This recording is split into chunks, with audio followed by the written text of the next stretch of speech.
ini di UGM pada beberapa tahun yang lalu itu banyak ulama dan juga Afghanistan dan mahasiswa US itu belajar tentang Pancasila. Apa? Di Afghanistan itu hampir 99% itu agamanya Islam. Tetapi tiap hari mereka mengeluhkan, tiap hari kami itu berebut tafsir kebenaran. Sehingga yang terjadi adalah satu sama lain saling curiga, saling memerangi. Sehingga anak-anak muda, anak-anak kecil itu tidak pernah mempunyai cita-cita. Di Yaman hari ini, di Yaman terus terjadi peperangan. Bagaimana juga Anda lihat di negeri Sudan. Di negeri Sudan hari ini walaupun ketika itu agama negara itu adalah negaranya Islam dengan konstitusinya konstitusi agama hingga hari ini terjadi peperangan terus. Karena apa? Berebut tafsir tentang kebenaran itu sendiri. Nah, apa yang terjadi di negeri Sudan dan di negeri Yaman hari ini? Di negeri Sudan hari ini kalau Anda googling, hari ini telah merubah konstitusinya. Mereka juga sudah berubah, tidak lagi menjadi negara yang berdasarkan agama Islam. Mereka juga hari ini melarang bahwa orang lain itu juga disebut kafir. Mereka juga melarang bahwa sebelumnya orang yang pindah agama itu dihukum. Tapi hari ini di Sudan ada sebuah reformasi yang besar bahwa mereka bukan lagi negara yang berbasis agama. Next. Selanjutnya.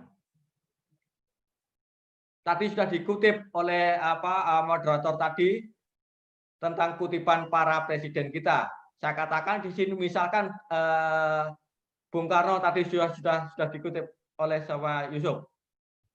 Ini saya katakan bagaimana Islam datang bukan untuk merubah budaya leluhur kita menjadi budaya Arab, bukan untuk aku menjadi anak, bukan sampean menjadi antum, sedulur menjadi akhi, yaitu apa? Mempertahankan apa yang jadi milik kita dan seharusnya menjadi ajaran kita.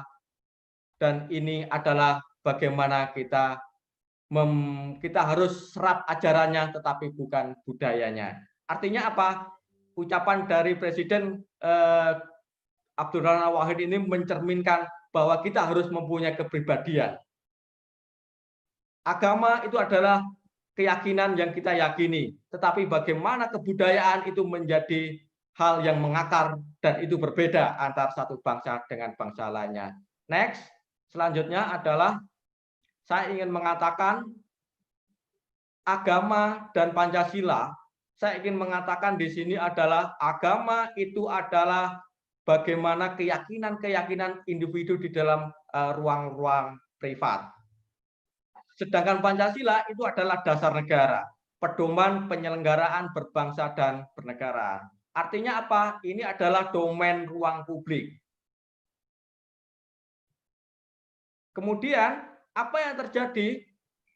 Agama dan Pancasila itu tidak bisa dibenturkan ataupun disalah ataupun mana yang lebih kuat. Apalagi dikatakan Pancasila akan mengganti agama. Itu jelas salah. Jadi Pancasila sejak awal tidak diposisikan untuk menggantikan posisi agama. Saya tekankan lagi, Pancasila tidak di dalam kondisikan untuk menggantikan agama. Karena apa? Pancasila itu adalah dasar negara yang mengurusi ruang publik. Karena itu Pancasila tidak akan mengatur bagaimana umat Kristiani ke gereja yang baik dan benar. Pancasila tidak akan pernah mengatur bagaimana sholat yang benar dan baik, membaca Al-Quran yang baik, bagaimana ke pura berdoa yang baik menurut Pancasila. Itu adalah bukan domain Pancasila. Itu adalah domain agama. Karena itu Pancasila tidak akan mengatur bagaimana keyakinan seseorang. Tetapi Pancasila di sini akan mengatur bagaimana kehidupan ruang publik ini bisa berjalan dengan damai. Nah, di sini jelas perbedaannya bahwa agama apapun itu adalah keyakinan individu-individu dan sedangkan Pancasila itu adalah domain membangun ruang publik yang dimana di dalamnya ada berbagai banyak keyakinan agama dan juga keyakinan. Slide selanjutnya. arah diskusi publik ini saya ingin memaknai ketuhanan yang memulaikan kemanusiaan. Bagaimana ketuhanan itu membawa persatuan umat. Bagaimana ketuhanan yang membela hak-hak dasar, ketuhanan yang membawa keadilan bagi semua lapisan masyarakat.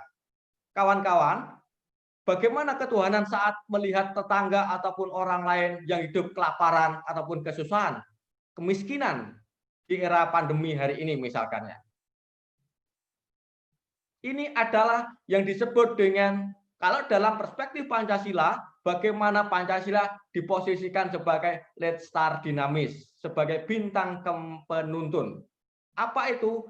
Ada saatnya sila ketuhanan itu menjadi bintang penuntun bagi sila-sila yang lainnya.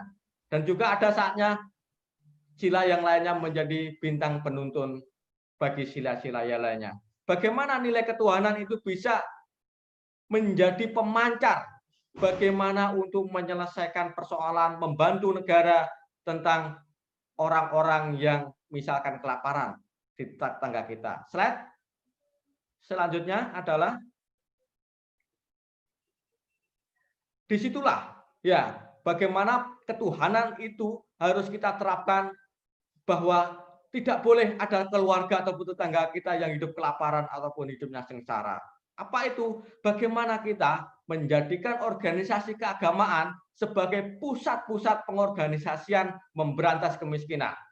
Bagaimana khususnya orang-orang tua, yatim piatu, orang yang hidup sendirian tanpa penghasilan.